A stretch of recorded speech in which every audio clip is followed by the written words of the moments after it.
Hi అండి. Welcome to SPRT family kitchen. మరి ఈరోజు మనం చేసుకునిపోయే రెసిపీ వచ్చి మునగాకు పెసరపప్పు అండి. చాలా చాలా అద్భుతంగా ఉంటుంది. అలాగే ఇది చాలా ఆరోగ్యకరమైనది కూడా.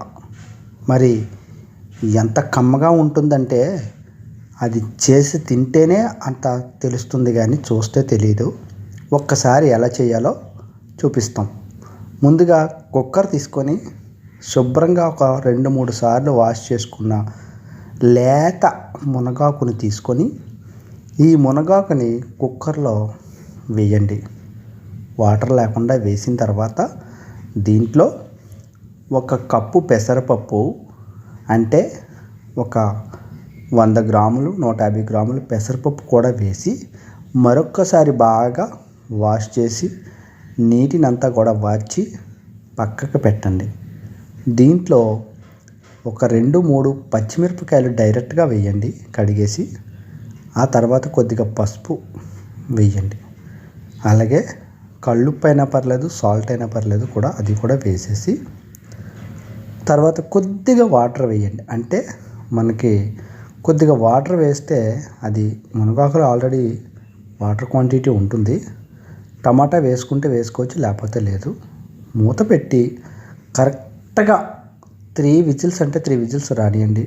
చూపిస్తాను చూడండి ఎంత కమ్మగా ఉంటుంది. అదిగండి అలా ఉన్న దాంట్లో కొద్దిగా కారం కొద్దిగా వేయండి. అది ఓన్లీ కారం వేయాలని వేయడం తప్ప, లేకపోతే అలా కూడా డైరెక్ట్గా తినేయచ్చు. ఇది చాలా చాలా అద్భుతంగా ఉంటుందండి. వారానికి 3 టైమ్స్ అయినా సరే ఈ మునగాకుతో తినండి.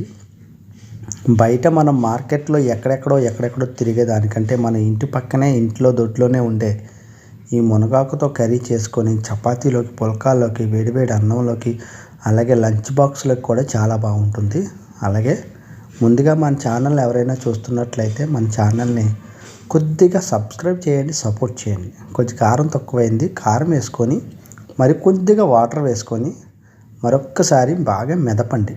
పప్పు మునగాకు అంతా కూడా బాగా కలిసిపోయి మనకి ఒక క్వాంటిటీకి వస్తుంది. ఆ క్వాంటిటీ మరి పల్చగా కావాలనుకుంటే కొద్దిగా వాటర్ వేయచ్చు. టమాటా గట్టా వేయలేదు నేను, టమాటా కూడా వేసుకోవచ్చు. అలాగే స్టవ్ మీద పెట్టి 10 నిమిషాల పాటు మరిగించండి. మరిగిస్తే మనం ఈ వాటర్ పోసిన వాటర్ అంతా కూడా మరిగి టేస్ట్ చెక్ చేసుకోండి. టేస్ట్ కూడా చెక్ చేసేసుకొని ఇప్పుడే ఉప్పు, కారం ఇంకా అలాంటి ఏమైనా సరిపోకపోతే వేసేసుకొని చివరిగా తాలింపు పెట్టేసుకోవడమేనండి. అంతేనండి, ఎంతో ఈజీగా. మీకు అందరికీ తెలుసు తాలింపు, మళ్ళీ చెప్పనవసరం లేదు. ఆయిలు, జీలకర్ర, ఎండుమిరపకాయలు, వెల్లుల్లిపాయలు వేసుకోవచ్చు.